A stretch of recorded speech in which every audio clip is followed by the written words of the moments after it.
Bagaimana penampakan dari gula, susu, dan kopi? Lalu, bagaimana jika ketiga bahan tersebut dicampur dengan air? Kemudian, apa yang dimaksud dengan sistem dispersi? Lalu, apakah perbedaan dari masing-masing karakteristik sistem dispersi tersebut? Yuk, simak video ini sampai habis ya.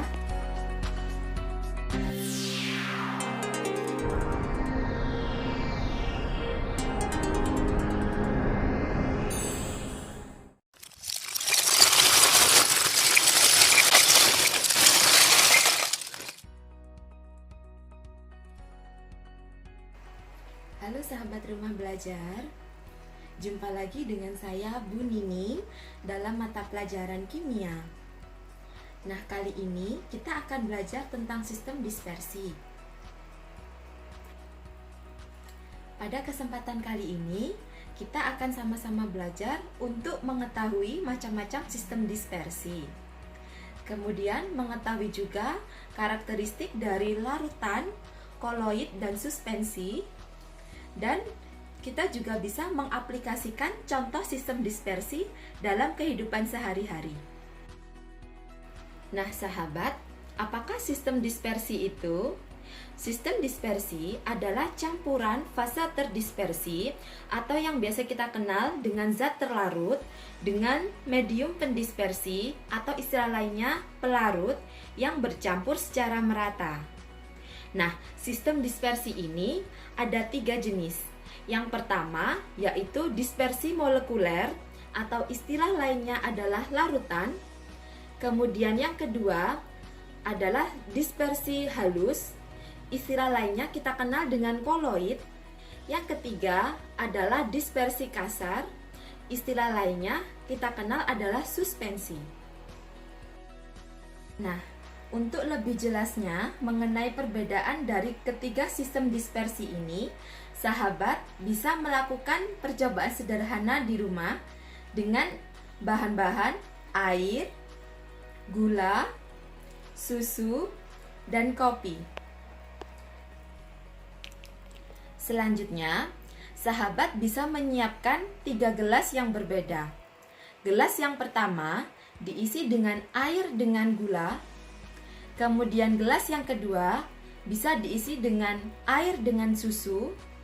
Gelas yang ketiga diisi dengan air dan kopi. Nah, sahabat, bagaimana hasil percobaan tadi? Apakah yang terjadi pada masing-masing gelas tersebut? Kita simak satu persatu ya.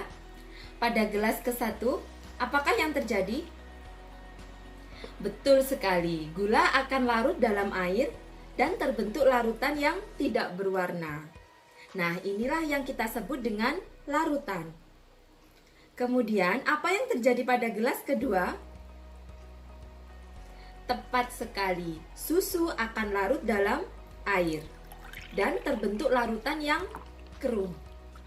Nah, inilah yang kita sebut dengan koloid. Lalu, bagaimana pada gelas ketiga?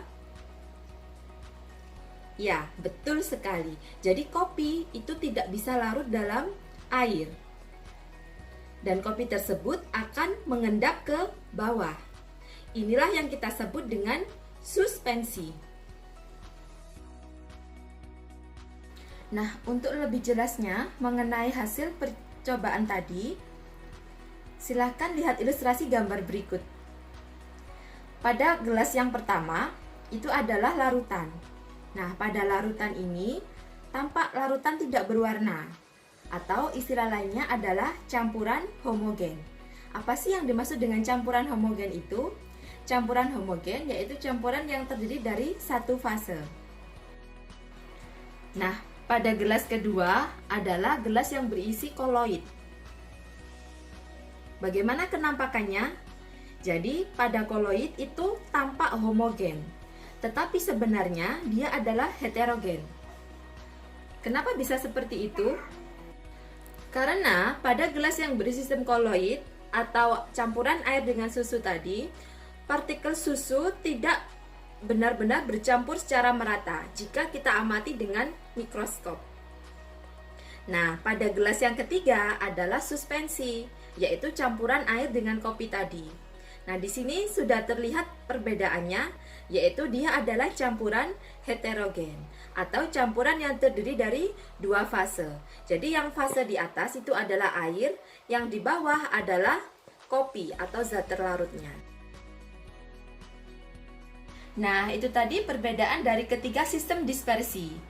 Bagaimana? Sudah paham sampai di sini? Semoga pertemuan kali ini bermanfaat ya. Salam rumah belajar.